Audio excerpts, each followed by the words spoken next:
नमस्ते। भारतीय संविदा अधिनियम की धारा 148 के अनुसार उपनिधान एक व्यक्ति द्वारा दूसरे व्यक्ति को किसी निश्चित प्रयोजन के लिए इस संविदा पर वस्तुओं का परिधान करता है कि जब प्रयोजन पूरा हो जाए तो लौटा दी जाएगी या परिधान करने वाले व्यक्ति के निर्देश के अनुसार अन्य व्यक्ति को दी जाएगी। का परिधान करने वाला व्यक्ति उपनिधात बेलर कहलाता है। वह व्यक्ति जिसको वे परिदत्त की जाती है उपनिहिति बेली कहलाता है। यदि अन्य व्यक्ति का वस्तुओं पर पहले से ही कब्जा करने वाला कोई व्यक्ति उनका संसाधन उपनिहिति के रूप में करने की संविदा करता है तो वह एतद द्वारा उपनिहिति हो जाता है और स्वामी ऐसी वस्तुओं का उपनिधाता हो जाता है, भले ही वस्तुएं उपनिधान के रूप में परिदत्त न की गई हों। वास्तव में उपनिधान सामान्य विधि का परिभाषिक शब्द है जो कि फ्रेंच भाषा के बेलर से बना है, जिसका अर्थ है देना या सौंपना, ऐसा देना या सौंपना जो दाता के आदेशों के अनुसार प्रत्यावर्तनीय रिटर्नेबल होते हैं। इस प्रकार उपनिधान में कब्जे का परिधान होता है, न कि स्वामित्व का परिधान अस्थायी रूप से उद्देश्य की पूर्ति के लिए एवं तत्पश्चात उसकी वापसी अथवा परिधानकर्ता की इच्छानुसार निस्तारण के लिए होता है।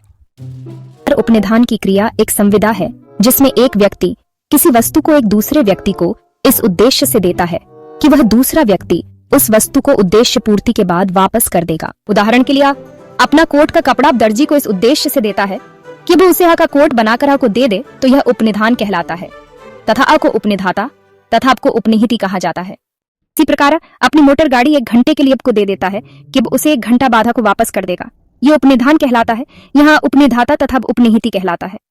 उपनिधान के प्रकार काइंड्स ऑफ बेलमेंट। एक महत्वपूर्ण अंग्रेजी वाद कागज बनाम बर्नार्ड में लॉर्ड हार्ट ने निम्नलिखित 6 प्रकार के उपनिधान का वर्णन किया है। 1. किराया हायर। जबकि समाज उपनिहिति को किराए पर दिया जाता है तब वह किराए पर दिया हुआ उपनिधान कहलाती है।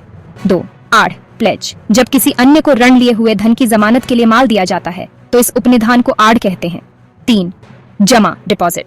एक व्यक्ति दूसरे व्यक्ति को उपनिधाता के उपयोग के लिए माल जमा करता है, जैसे बैंक के सेफ में मूल्यवान वस्तुओं का रखना। मित्र को दिया हुआ या मंगते कमोडेशन, जहां की वस्तुएं किसी मित्र को मुफ्त उपयोग में लाए जाने के लिए उधार दी जाती है। 5. जब वस्तुएं ले जाए जाने के लिए या बिना पुरस्कार के उनके साथ कुछ लिए जाने के लिए दी जाए। 6. 5वें प्रकार का उपनिधान वह उपनिधान है जब माल के ले जाए जाने के लिए या उस पर उपनिहिति द्वारा इनाम या पारिश्रमिक दे देता है। धन्यवाद। प्लीज वीडियो को लाइक, सब्सक्राइब, शेयर और कमेंट करना ना भूले। एक वैध उपनिधान के निम्नलिखित आवश्यक तत्व होते हैं। 1. संविदा के अधीन कब्जे का परिधान। उपनिधान का आवश्यक तत्व यह है कि वस्तुओं का परिधान संविदा के अधीन होना चाहिए। यदि वस्तुओं का परिधान संविदा के अंतर्गत नहीं है तो भारतीय संविदा अधिनियम की धारा 148 के अंतर्गत उपनिधान नहीं कहलाएगा। यह आवश्यक नहीं है कि संविदा सदैव औपचारिक तथा पूर्ण हो, यह परिस्थितियों से विवक्षित भी हो सकती है। इस संबंध में जुबली मिल्स लिमिटेड बनाम भारत के गवर्नर जनरल के वाद का उल्लेख करना आवश्यक होगा। इस वाद के तथ्य इस प्रकार हैं कि रेलवे प्रशासन ने वादी को रुई की कुछ गांठें बैगन उपलब्ध न होने के कारण प्लेटफार्म पर रखने की इजाजत दे दी थी। जब इंजन पास से निकला तो उसकी चिंगारी रुई की गांठों पर गिर पड़ी, जिससे रुई नष्ट हो गई। न्यायालय ने निर्णय दिया कि हानि के लिए रेलवे प्रशासन उत्तरदायी था, क्योंकि रुई को प्लेटफार्म पर रखे जाने की अनुमति देकर उसने उपनिहिति की जिम्मेदारी ग्रहण कर ली थी। 2. उपनिधान द्वारा वस्तुओं का परिधान। धारा 148 के अनुसार एक वैध उपनिधान का आवश्यक तत्व यह है कि एक व्यक्ति द्वारा किसी दूसरे व्यक्ति को किसी उद्देश्य के लिए वस्तुओं का परिधान किया जाना चाहिए। इस संबंध में उल्टेजन बनाम निकोल्स के केस का हवाला देना आवश्यक होगा। इस केस में वादी एक होटल में खाना खाने गया। होटल के बैरे ने वादी का ओवरकोट स्वेच्छा से लिया तथा जिस कुर्सी पर बैठकर वादी खाना खा रहा था उस पर टांग दिया। वादी जैसे ही खाना खाकर उठा तथा ओवरकोट उठाने को हुआ तो उसने देखा कि ओवरकोट लापता है। वादी ने होटल के मालिक पर कोर्ट के लिए दावा किया। न्यायालय ने अपने निर्णय में कहा, होटल का मालिक हानि पूर्ति का जिम्मेदार है, क्योंकि कोर्ट लेने के कारण बैरे ने एक उपनिहिति की जिम्मेदारी ले ली थी। उपनिधान का मुख्य लक्षण माल या वस्तु की सुपुर्दगी होता है। माल की सुपुर्दगी निम्नलिखित 2 में से किसी एक प्रकार की हो सकती है। 1. वास्तविक परिधान और 2. रचनात्मक या प्रलक्षित परिधान। वास्तविक परिधान से अभिप्राय है वह वस्तु जो उपनिधान के व्यवहार की विषय वस्तु है उसका वास्तव में दिया जाना। उदाहरण के लिए अ के द्वारा अपनी घोड़ा गाड़ी को किराए पर इस शर्त पर दी जाती है कि वह 2 दिन बाद घोड़ा गाड़ी चलाने के लिए वापस कर देगा। यहाँ वास्तविक परिधान है। रचनात्मक परिधान जहाँ एक व्यक्ति द्वारा दूसरे व्यक्ति को किसी वस्तु की सुपुर्दगी वास्तव में नहीं दी जाती है, बल्कि ऐसा कार्य करके दी जाती है जिसका उद्देश्य होता है उपनिहिति के कब्जे में माल रखना जो उसके स्थान पर उसे रखने का अधिकृत है। ऐसा किया जाना धारा 149 के अंतर्गत रचनात्मक परिधान कहा जाता है। इस संबंध में कालिका पेरुमल बनाम विशाल लक्ष्मी का वाद उल्लेखनीय है। इस वाद में एक स्त्री ने अपने सभी सोने के आभूषणों को गलवाकर नए आभूषण बनवाने के लिए एक सुनार को तय किया। स्त्री सभी आभूषण सुनार को सुबह देती थी तथा शाम जब दिन का कार्य समाप्त हो जाता था तो वही सभी आभूषणों को, जो कि बने तथा बिना बने थे, एक बक्से में रख देती थी तथा चाबी अपने साथ ले जाती थी। एक रात यह आभूषण चोरी हो गए। स्त्री ने सुनार के खिलाफ दावा किया।